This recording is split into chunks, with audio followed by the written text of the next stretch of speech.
មុនប្រើវាហូបហ្នឹងខ្ញុំកើតអាទឹកនោមផ្អែមកើតទឹកនោមផ្អែមហ្នឹងវាពិបាកទាំងចំណេកជិះដេកមិនបានផងបើតិចងោមទៅ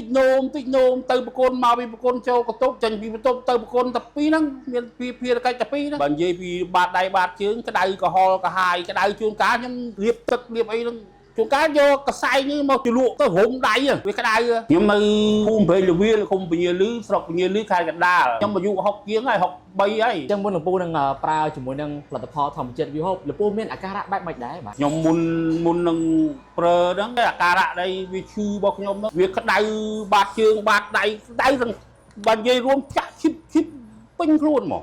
ស្មាយនេះចុកអូយថាជើងដៃថាអញ្ចឹងលាស់គាត់តែព្រាយរិទ្ធហ្នឹងមិនដឹងប្រហែលទេដល់យូរទៅខ្ញុំឈប់ប្រើ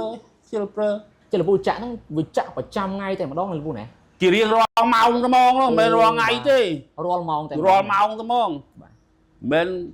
ចាក់មកផ្លែតចឹងស្វាងអីយើងអីអត់មានទេរាល់ម៉ោងមកយូនិយាយលោកគ្រូឲ្យខ្ញុំមិនចេះថានិយាយទេចុករួយជួនកាលលើកដៃអត់រួយទេលើកតជួចេះអូបាទតជើងដៃតអញ្ចឹងដែរតលើអញ្ចឹងមកលពូណាបាទ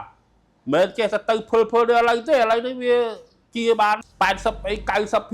សឹងអត់មានផងរងឯងនេះឈឺបាទលពូបាទជិះលពូពេលដែលវាក្តៅវាចាក់ហ្នឹងពិបាកសម្រាប់នេះយប់ឡើងណាពិបាកទ្រាំលោកគ្រូពិបាកទ្រាំណែបាទពិបាកទ្រាំពិបាកទទួលយកបាទ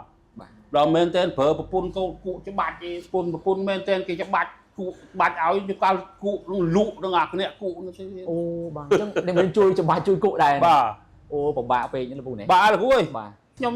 ចេះមើលទូរស័ព្ទមើលចាំឃើញវីហូបហ្នឹងក៏ចាប់អារម្មណ៍យូរដែរហ្នឹងប្រហែល1ខែ2ខែហ្នឹងបាទខ្ញុំថាប្រើវីហូបហ្នឹងហ៎បាទ2ខែដែរបាទខ្ញុំប្រាប់ប្រពន្ធគេគាត់ថាទិញហូបលោកគ្រូឲ្យខ្ញុំនិយាយលាក់បាំងអីលោកគ្រូឲ្យទិញហូបដំបងលក់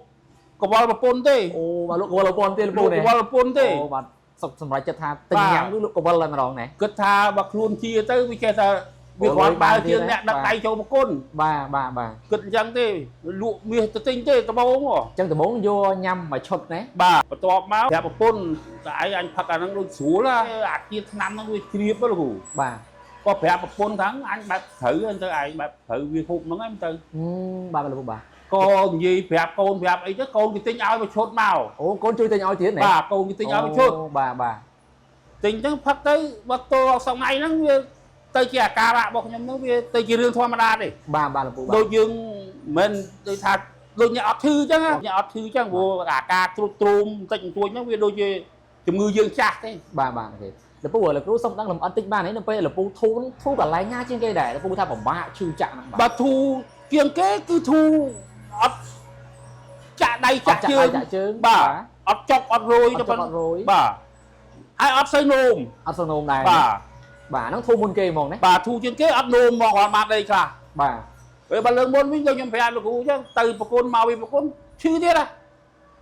ទៅពីប្រគុណមកចង់មួម៉ៅហ្មងចង់ស្ដៅកាហាយជាងភ្លឺទៀតមកអាតំនោមមិញផងមកឈឺនោមទៀតបាទតែឥឡូវហ្នឹងអន់នោមអន់ក្តៅបាត់ចាក់បាត់ក្តៅបាត់កាហាយហ្នឹងហ្មងណាអត់ទេអត់គ្រូអត់មានអូបាទនៅដែរនៅប្រហែលជាខ្ទង់10% 20%ហ្នឹងទេនៅទៅជួយអាជំងឺបាទគឺការទៅបើទៅធ្វើការទៅប្រឡប់បាត់អាហ្នឹងបាត់អស់អាចុកចាប់ហ្នឹងអត់មានទេបាទនឹងទៅដល់ណាអស់បាត់ហើយបាទអញ្ចឹងភាសាអស់4ប្រអប់ហ្នឹងគឺបាត់ក្តៅបាត់កាហាយចាក់បាត់ហ្មងណាអើគ្រូឃើញតំណាងខ្ញុំដើរធម្មតា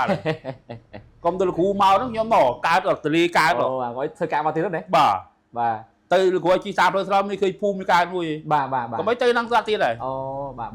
មើលច្រាំងក៏ពោះផៅមកពីពងមកទេបាទចឹងលោកពូច្បាស់ថាបានជាជាមួយនឹងវីហូប 100% ទេបាទខ្ញុំជានឹងវីហូបហ្នឹងហើយថាមិនច្បាស់ហ្មងទៀតបាទដល់ពេលលោកពូជាងសប្បាយទេលោកពូបើនិយាយពីការសប្បាយហ្នឹងវាច្រើនដែរលោកគ្រូការសបាយហ្នឹងសបាយទី1សបាយអត់ងើបនោមបាទលោកពូបាទសបាយទី1សបាយអត់ងើបនោមសបាយទី2សបាយអត់យកកសែងជ្រក់ទឹកមកជូតដៃអូបាទបាយប៉ុណ្ណឹងគួរសមដែរបាទលោកពូបាទចុះលោកពូជាចុងក្រោយលោកពូមានសារអ្វីដែលផ្ដាំផ្ញើទៅកាន់អ៊ំពូមីផ្សេងទៀតចង់ផ្ដាំផ្ញើទៅអ្នកដែលកើតអាការៈរោគដូចខ្ញុំហ្នឹងលោកគ្រូបាទគាត់ទិញវីហូបហ្នឹងពិសាទៅព្យាយាមពិសាទៅមិនខុសបំណងទេបាទពួកខ្ញុំបានជាសះស្បើយនឹងវីហូបហ្នឹងដែរជាមែនអត់និយាយលេងទេជាមែនលោកពូណាបាទ